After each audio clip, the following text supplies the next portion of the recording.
So hello everyone, how are you all? In this video we'll be studying the vocab based on the Hindu editorial. ठीक है, basically जो हमारा main motive है वो है vocab को याद रखना. अब जब हम बार बार एक ही चीज़ को पढ़ते हैं तो वो हमें ऑटोमेटिकली याद हो जाती है. और जो हमारे vocab मतलब जो एडिटोरियल की vocab है वो बहुत ही फ्रीक्वेंटली रिपीट होती है, तो आपको अलग से मतलब उसके लिए टाइम देने की ज़रूरत नहीं पड़ेगी अगर आप मेरे साथ ये सेशंस डेली करेंगे. ठीक है, ये मतलब इससे हम सबको याद हो रही है, मुझे भी याद हो रही है, मुझे भी याद करनी है और आपको भी याद करनी ही है, तो why not to do it together. ठीक है, सो जो फर्स्ट वर्ड है हमारा दैट इज़ होलिस्टिक. होलिस्टिक का मीनिंग क्या है guys? An approach that considers the whole system. Whole, holistic ऐसे आप याद कर सकते हैं. मतलब कोई चीज़ जो हर एक पहलू को नज़र में रख रही है. बेसिकली कॉम्प्रीहेंसिव, इंटीग्रेटेड, कंप्लीट है कोई चीज़. ठीक है, वेयर एज अगर हम इसके एंटोनियम्स की बात करें तो हम बोल सकते हैं कोई चीज़ सेगमेंटेड है, पार्ट्स में है, पार्शियल है, डिविजिव है, डिवाइड हुई हुई है, फ्रेगमेंटेड है, पार्ट्स में है. ठीक है, next word is revelation. Revelation का मतलब क्या होता है? The act of disclosing something. मतलब अनविलिंग, पर्दा उठाना, अनवील करना, डिस्क्लोज करना, एक्सपोज करना, एक्सपोजिशन. और वहीं अगर हम इसका एक वो भी है हमारा idiom, let the cat out of the bag. इसका मतलब है आपने जो मतलब आपका सीक्रेट था उसको रिवील कर दिया, तो उसके लिए हम बोलते हैं let the cat out of the bag. ठीक है, और अगर वहीं इसके हम एंटोनियम्स की बात करें तो हम बोल सकते हैं कंसीलमेंट. आपने कोई चीज़ कंसील कर ली, मतलब छुपा ली, ऑब्सक्योर कर ली, सुप्रेस कर ली. ठीक है, ऑब्सक्योरेशन, सप्रेशन, कंसीलमेंट, ये सारे इसके एंटोनियम्स हो जाएंगे. ठीक है, फिर नेक्स्ट हमारे पास आता है क्लेरियन. क्लेरियन क्लियर और श्रिल साउंड, मतलब कोई लाउड, विविड या रेजोनेंट, मतलब बहुत ही क्लियर या तेज सी आवाज़ है तो उसको हम बोलते हैं क्लेरियन.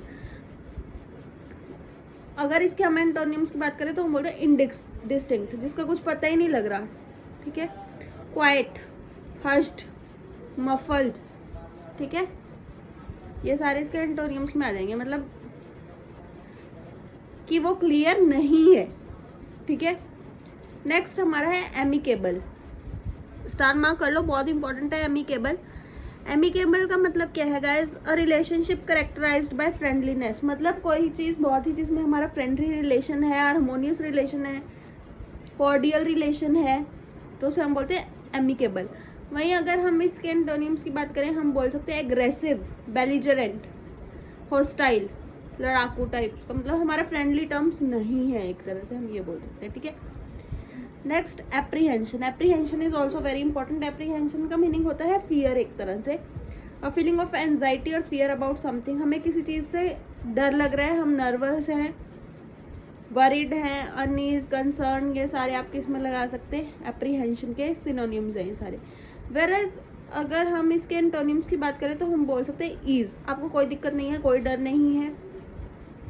ट्रैंक्विलिटी. ट्रैंक्विलिटी का मतलब होता है कि शांति है, सिरेनिटी है, पीसफुल है, कोई डर नहीं है. डायरेक्ट नहीं है ये इसके एंटोनिम्स, बट नियर अबाउट है. ठीक है, नेक्स्ट जो हमारा वर्ड है दैट इज एडवेंट. एडवेंट का मीनिंग क्या है guys? The arrival of something. मतलब किसी चीज़ का इंसेप्शन हो रहा है, इनिशिएट हो रही है कोई चीज़.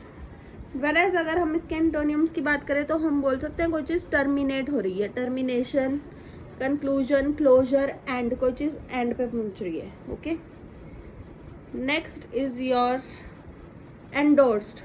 आपको पता है ना, जैसे जो हमारे बड़े बड़े सेलिब्रिटीज होते हैं वो प्रोडक्ट को एंडोर्स करते हैं. एंडोर्स करना मतलब टू एक्सप्रेस अप्रूवल और सपोर्ट फॉर समवन और समथिंग. मतलब किसी चीज़ के लिए सपोर्ट दिखाना अपना, तो उसको हम बोलते हैं एंडोर्स करना, समर्थन देना एक तरह से. और इसके अगर हम सिनोनिम्स की बात करें तो हम बोल सकते हैं बैक्ड. मतलब एडवोकेट करना, बैक होना किसी चीज़ को, सैंक्शन करना, मतलब किसी चीज़ को हम सपोर्ट कर रहे हैं, किसी चीज़ को हम बैक दे रहे हैं. ठीक है, जैसे हम बोलते हैं ना ही हैज़ माई बैक, मतलब I have the support of him. ठीक है, नेक्स्ट अगर हम इसके एंटोनियम्स की बात करें तो हम बोल सकते हैं डिनाइड, रिजेक्शन, अपोज्ड, ये दो डायरेक्ट सिनोनिम्स नहीं है बट नियर अबाउट सिनोनिम्स हैं, आपके पास आएंगे तो आपको याद होनी चाहिए, पता होनी चाहिए, ठीक है। Next is very important requisite. Requisite का मतलब होता है समथिंग दैट इज नेसेसरी और रिक्वायर्ड, मतलब कोई चीज़ बहुत ही इसेंशियल है, ऑब्लिगेटरी है, इंडिस्पेंसेबल है, वाइटल है, ठीक है। वेयरएज अगर हम इसके एंटोनिम्स की बात करें तो हम बोल सकते हैं कोई चीज़ ऑप्शनल है, मतलब नेसेसरी नहीं है, रिक्वायर्ड नहीं है, डिस्पेंसिबल है जिसे हम छोड़ भी सकते हैं, इंडिस्पेंसिबल नहीं है, ठीक है। Next is your idiom and phrases, very important. In the pink, जैसे हम बोलते हैं I hope my letter finds you in the pink of health. Pink of health का मतलब क्या, to be in excellent health और कंडीशन, आपकी health बहुत ही अच्छी होगी, ठीक है। तो हम बोलते हैं to be in pink of health, उसकी जगह हम यूज कर सकते हैं इन द पिंक। नेक्स्ट जो हमारा है that is down on one's luck. Down on one's luck का मतलब क्या है, experiencing a streak of bad fortunes और डिफिकल्टी, मतलब हमारे साथ बहुत ही बुरा हो रहा है, हम कोई चीज़ बैड ही काफ़ी टाइम से चल रहा है, तो हम उसको बोलते हैं डाउन ऑन वंस लक, ये भी एक इडियम है।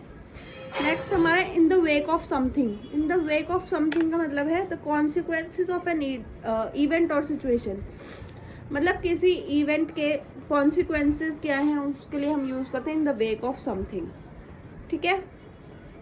So guys, that's it for the video. Do hit the like button and subscribe the channel and thank you for supporting this channel. मतलब आपका काफ़ी सपोर्ट है, so we are above 1K, ठीक है। तो I want to thank you all. आप सबका काफ़ी सपोर्ट है इसमें ऑब्वियसली, और now we are a family of 1070 I think। तो हम सारे मिलके तैयारी करेंगे एंड आई होप कि हमारा सिलेक्शन हो, ठीक है, सबका, ठीक है। तो अच्छे से पढ़ते रहिए and till then study hard and मिलते नेक्स्ट वीडियो में।